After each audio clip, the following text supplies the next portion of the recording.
Tam quốc diễn nghĩa, 10 điều thắng trong mưu kế Quách gia. Trước khi trận đánh quyết định xảy ra, Tào Tháo luôn nghĩ đến việc xua quân chinh phạt Viên Thiệu, nhưng vẫn lo lắng binh lực của mình không đủ. Với Tào Tháo thời xưa, Viên Thiệu ở phía Bắc là kẻ thù lớn nhất. Trước khi trận đánh quyết định xảy ra, Tào Tháo luôn nghĩ đến việc xua quân chinh phạt Viên Thiệu, nhưng trong lòng vẫn lo lắng binh lực của mình không đủ, nên về mặt tâm lý cảm thấy rất mâu thuẫn. Do vậy, Tào Tháo muốn nghe ý kiến của những mưu sĩ dưới tay mình. Tào Tháo hỏi Quách gia, ta muốn cử binh chinh phạt, nhưng thực lực của ta không thể đối địch nổi, vậy phải làm sao?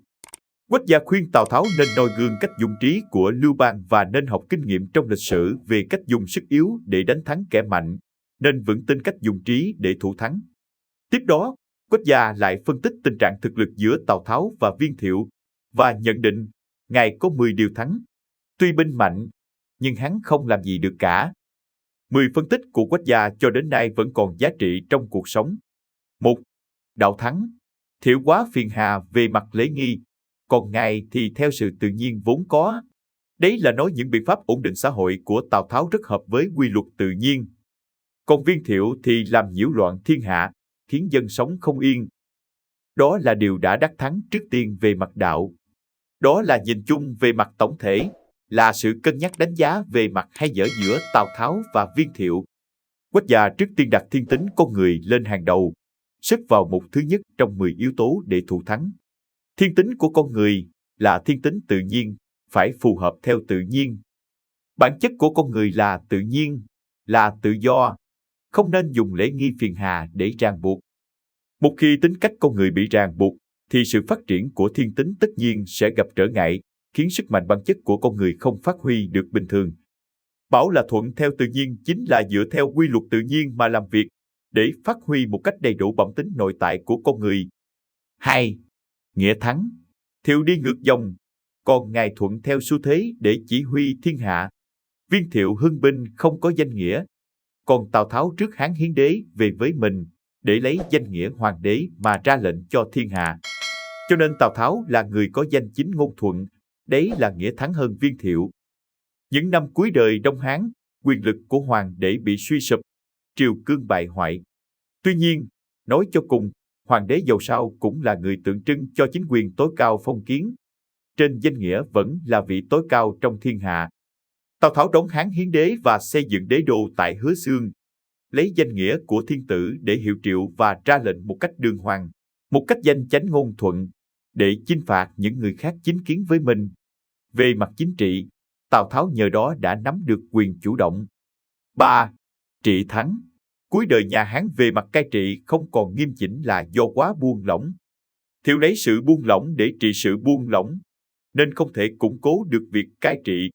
Tào Tháo trái lại, đã dùng sự cứng rắn, nghiêm chỉnh khiến cho từ trên tới dưới biết tự kiềm chế mình.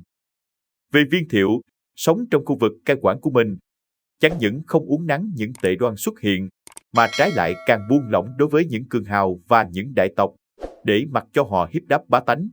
Cường hào muốn làm chi thì làm, thu gom nhiều đất đai, trong khi người dân thì vừa nghèo vừa không có thế lực, nên lúc nào cũng phải nộp địa tô, thậm chí còn phải bán vợ đợi con mà chưa đủ tiền để nộp tô.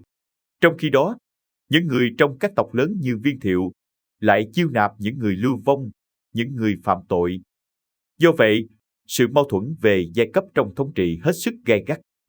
Trái lại, Tào Tháo đã mạnh dạn uốn nắn những tệ đoan nói trên, chú ý khống chế thế lực của các cường hào và trừng trị nặng tệ cường hào cướp đất. Do vậy, Viên Thiệu lấy buông lỏng để trị buông lỏng, trong khi Tào Tháo thì lại mạnh dạn uốn nắn những tệ đoan đó. Sự khác biệt chỉ qua đó cũng đủ thấy rõ. Điều đó chính là trị thắng. 4. Độ thắng. Thiệu bề ngoài có vẻ phóng khoáng, nhưng nội tâm lại đa nghi. Dùng người bao giờ cũng nghi ngờ, cho nên chỉ biết dùng người thân cũng như bà con em cháu. Trái lại, Tào Tháo được cho là bề ngoài giản dị dễ gần, còn nội tâm thì luôn sáng suốt, dùng người cứ có tài là dùng, không cần biết là thân hay sơ. Viên Thiệu trong lịch sử đúng là một thủ lãnh của một tập đoàn quân sự không biết dùng người, điển hình của một nhân vật chỉ biết làm theo ý riêng của mình. Bề ngoài có vẻ rất phóng khoáng, rất đại lượng, nhưng trong thực tế thì lòng dạ lại rất hẹp hòi, khí độ rất bé nhỏ. Khi dùng người thì đa nghi, cho nên hầu hết chỉ dùng những bà con thân thích, những em út. 5. Mưu thắng. Viên Thiệu là người tiếp nhận nhiều mưu kế, nhưng lại không biết quyết đoán, đó là chỗ dở. Tào Tháo trái lại khi nhận được những kế sách tốt, thì thi hành ngay và luôn ứng biến một cách linh động. Viên Thiệu cứ gặp việc gì thì luôn có thái độ do dự, thường để mất cơ hội tốt. Còn Tào Tháo xử lý những việc lớn quả đoán, lại giỏi tùy cơ ứng biến. Cho nên về mặt mưu lược và quyết sách, Tào Tháo hơn hẳn Viên Thiệu. 6. Đức Thắng. Thiệu cho gia tộc mình nhiều đời qua là một gia tộc có học thức, nên thường đàm luận những vấn đề cao siêu để được tiếng khen. Những kẻ sĩ có tính thích nói suông, thích khoe khoang, thường chạy theo Viên Thiệu. Tào Tháo trái lại, lấy lòng thành thực để cư xử với người, không phô trương một cách rỗng tuếch, và luôn lấy sự cần kiệm để hướng dẫn người dưới quyền. Nhưng đối với người có công, thì ông không bao giờ tỏ ra bủn xỉn. Những kẻ sĩ có lòng trung thành, chính đáng, có tầm nhìn xa, có thực học, thường bằng lòng đến để được Tào Tháo dùng. Viên Thiệu dựa vào sự cao quý của gia tộc, thường thích được tiếng khen, cho nên những người theo về với ông ta đều thích những danh vọng hão huyền, không có những bản lãnh thực tế.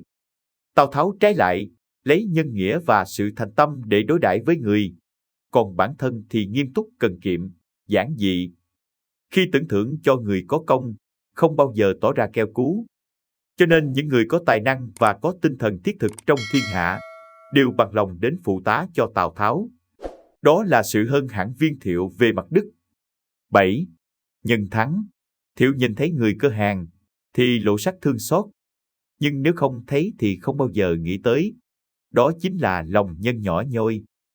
Tào Tháo trái lại, với việc nhỏ trước mắt, nhiều khi bỏ qua, còn đối với việc lớn thì luôn luôn nghĩ tới, và bao giờ cũng gia ân hơn hẳn người ta mong đợi.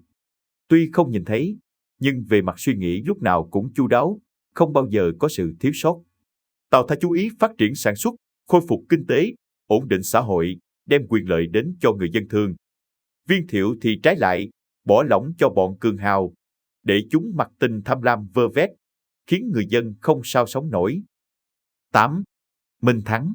Dưới trướng của Viên Thiệu, thì đại thần tranh quyền, lời gièm pha lúc nào cũng có. Trái lại Tào Tháo biết dùng đạo để nắm người dưới, luôn giúp đỡ cho người bất hạnh. Viên Thiệu xuất thân từ gia tộc quan liêu giàu có, quen nghe những lời vua nịnh, thường chỉ yêu những người vua nịnh sống bên cạnh mình.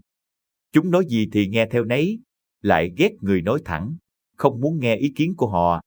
Kết cục, người ngay thẳng bị hãm hại, bọn ti tiện tiểu nhân thì hoành hành không biết sợ ai. Trái lại, Tào Tháo dùng người có phương pháp, không bao giờ chịu nghe lời gièm pha, nội bộ luôn đoàn kết. 9. Văn thắng.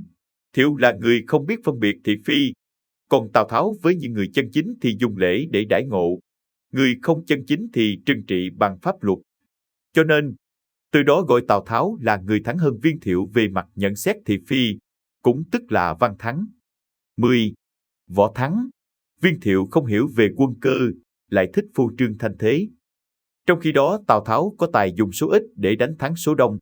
Việc dụng binh tài tình như thần, có tài năng quân sự kiệt xuất, khiến kẻ thù đều sợ hãi. Đó chính là sự hơn hẳn Viên Thiệu về mặt quân sự. Quách Gia đúng là một nhân vật nổi bật trong số các nhân vật được xếp hàng túi khôn của Tào Tháo. Qua sự phân tích 10 điều thắng trên đây cho thấy sự nhận xét của ông rất xác thực và sáng suốt. Quách Gia trước hết đặt thiên tính của con người lên hàng đầu, phản ánh những nhà trí mưu thời bấy giờ đối với vấn đề thiên tính đại trọng thị.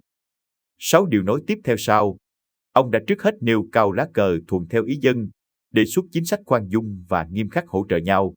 Nhấn mạnh việc dùng người thì phải tin, tuyệt đối không thể nghi kỵ một cách vô cớ, và nếu là người có tài thì dùng, mà không bao giờ tạo ra mối quan hệ thân thích. Đối với lý luận khái quát của một nhân vật trí mưu thời phong kiến, quả có giá trị để người hậu thế kế thừa và noi gương. Video chúng tôi đến đây là kết thúc. Cảm ơn tất cả các bạn đã quan tâm tới Xe Hay V88 và theo dõi video của chúng tôi. Đừng quên like, share và đăng ký kênh. Đặc biệt đừng quên bật chuông để theo dõi những video khác nhanh nhất. Một lần nữa xin cảm ơn tất cả các bạn.